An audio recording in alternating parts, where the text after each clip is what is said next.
La tradition attribue à saint Médard, évêque de Noyon, la création, vers 530 à Saint-Lancy dans l'Oise, d'une fête annuelle de la rose et d'un prix remis à la paysanne la plus obéissante et la plus sage. Dans la seconde moitié du XVIIIe siècle, sous l'influence de Jean-Jacques Rousseau et des romances pastorales à la mode, les fêtes de roses et les prix de vertu se multiplient. Les jeunes filles, appelées rosières, reçoivent une dot et une couronne de roses. Sous l'Empire, pour repeupler le pays saigné par les guerres, Napoléon Ier invite les communes à doter des filles de bonne moralité pour les marier à ses soldats. Ce sont les rosières impériales. Tout au long du XIXe siècle, les legs en faveur de jeunes filles pauvres et méritantes sont nombreux. Soucieuse de restaurer l'ordre moral et religieux après la tourmente révolutionnaire, la bourgeoisie valorise en effet l'institution du mariage tandis que le culte de Marie se développe. À Gonesse, en 1824, le maire, Jacques Laverne, effrayé par l'esprit de débauche et de libertinage qui règne dans la commune, veut ramener les habitants à des mœurs plus dignes. Les fonds de l'Hôtel-Dieu vont lui permettre de doter 2 jeunes filles parmi les plus honnêtes. Monsieur le curé s'engage même à célébrer solennellement et gratuitement leur mariage. L'institution s'arrête cependant dès 1829, car il est impossible de trouver une jeune fille qui ne soit pas allée au bal. À Enghien-les-Bains, en 1859, le marquis Alexandre de la Cousset dote, parmi les filles de journaliers, celle qui aura la meilleure conduite. Pour attirer les citadins en villégiature, la municipalité inscrit la fête de la Rosière parmi les divertissements de sa saison d'été. Comme à Montmorency, le rituel du couronnement est soigneusement codifié. Les rosières vont fleurir la tombe du légataire. La cérémonie se poursuit à l'église, puis à la mairie. Elle est suivie d'un banquet, d'un concert, d'un bal, d'un feu d'artifice, parfois même d'une séance de cinématographe. Donné en exemple au public qui se presse sur le parcours, l'élu, vêtu de blanc tel une mariée, défile au bras du maire. Marraine, demoiselles d'honneur, notables, sapeurs-pompiers, militaires, fanfares, sociétés de gymnastique l'accompagnent. À Magny-en-Vexin, la jeune fille de bonne conduite et de vertu doit être âgée de 18 à 22 ans. Mais l'obligation de se marier dans l'année pour recevoir la dot décourage les candidates. En 1908, la presse évoque la grève des rosières et la désolation du maire qui doit décommander les musiciens. Argenteuil, Fontenay-en-Parisis, Saint-Clair-sur-Epte, Luzarches, Saint-Leu-la-Forêt, Pontoise et plus tardivement Viarmes couronnent leurs rosières, élues par le conseil municipal ou le bureau de bienfaisance. Toujours très appréciée, la cérémonie se déroule lors de la fête locale, comme dans bien d'autres communes d'Île-de-France. Emblème de la sagesse, placée au centre des fêtes populaires, la rosière renvoie aux multiples représentations qui valorisent la figure féminine, telle Marianne personnifiant la République et la liberté, ou les muses du peuple et les reines de la mi-carême qui incarnent les vertus du travail lors de défilés et cavalcades. La rosière inspire gens de lettres, compositeurs, humoristes. Entre les deux guerres, les élections de jeunes filles se popularisent. Elles échappent progressivement aux prêtres et aux notables et ne sont plus toujours associées à la remise d'une somme d'argent qui symbolise la dot.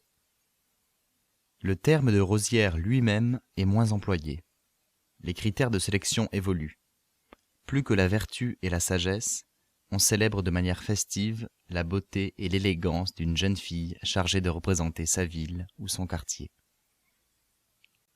L'Union des combattants de Sarcelles choisit, en 1925, sa Madelon entourée de vivandières, témoignant de l'importance des manifestations patriotiques. En s'inspirant de la commune libre de Montmartre et sur le mode burlesque, les communes libres d'Arnouville, Villiers-le-Bel, Garges-les-Gonesse, Persan et du quartier Saint-Martin à Pontoise élisent leur reine ou leur muse. Après la Libération, les reines figurent dans les cavalcades, bals, galas, compétitions sportives.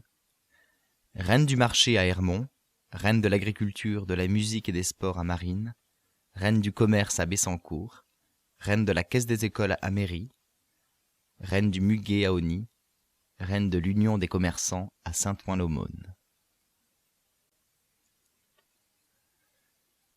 Choisies selon des critères esthétiques, les Miss, plus glamour, détrônent progressivement Rosières, Reine et Madelon. Leur couronnement demeure associé à des événements festifs, commerciaux ou sportifs, dont elles font la promotion. Telle Miss Olympique à Pontoise, vedette du bal organisé par le club sportif en 1948, ou Miss Sarcelles, élue lors de la dizaine commerciale. Figure féminine désuète, emblématique d'une société paternaliste, les Rosières et les Reines disparaissent peu à peu.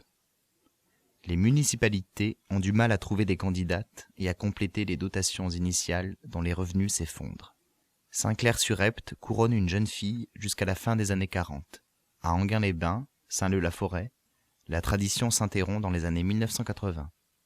À Viarmes, en 1996. À Pontoise, les reines de la commune libre de Saint-Martin ont remplacé les Rosières. C'est à son maire, André Bedos, que Fontenay-en-Parisis doit le maintien de l'institution. Il a su faire évoluer la tradition en substituant à l'image démodée de la Rosière celle d'une jeune fille moderne et citoyenne. Soucieuse d'assurer la pérennité de la cérémonie, et seule en Val d'Oise à couronner aujourd'hui sa Rosière, la commune de Fontenay-en-Parisis adhère par ailleurs à l'Association des villes rosières de France. Ici, l'élection d'une rosière s'enracine dans la tradition dentelière locale. Le légataire, Jean-Baptiste Bazin, est entrepreneur en dentelle.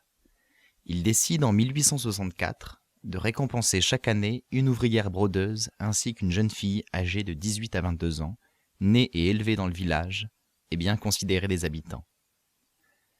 Élue en 1877 par le Bureau de bienfaisance, Georgina Mallard et Adèle Mancet sont les premières d'une longue lignée de rosières, parfois issues des mêmes familles.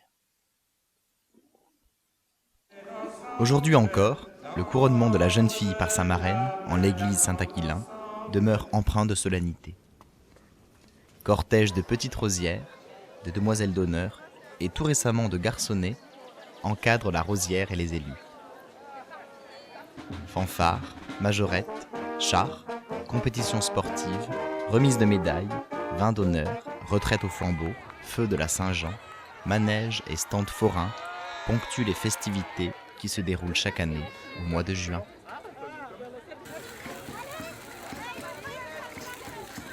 Si la tradition perdure à Fontenay-en-Parisis, c'est parce que la rosière a su intégrer des valeurs contemporaines tout en conservant ses fonctions symboliques. C'est désormais une jeune fille engagée dans sa commune et qui, durant 1 an, éclaire de sa présence les cérémonies locales. Elle représente la jeunesse fontenaisienne ainsi que le dynamisme d'une commune rurale fière de ses traditions et de son identité. Quant à la fête et à ses préparatifs, c'est un facteur d'intégration qui permet de renforcer le lien social entre générations, entre anciens et nouveaux habitants.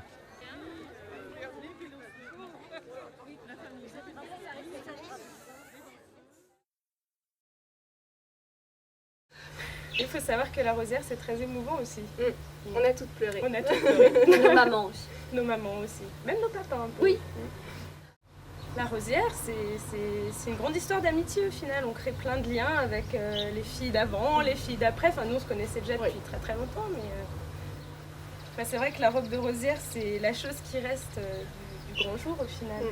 Parce que après, on a beau s'investir dans la vie du village ou faire des choses, on porte l'écharpe. C'est des souvenirs. Voilà, c'est des souvenirs, les photos.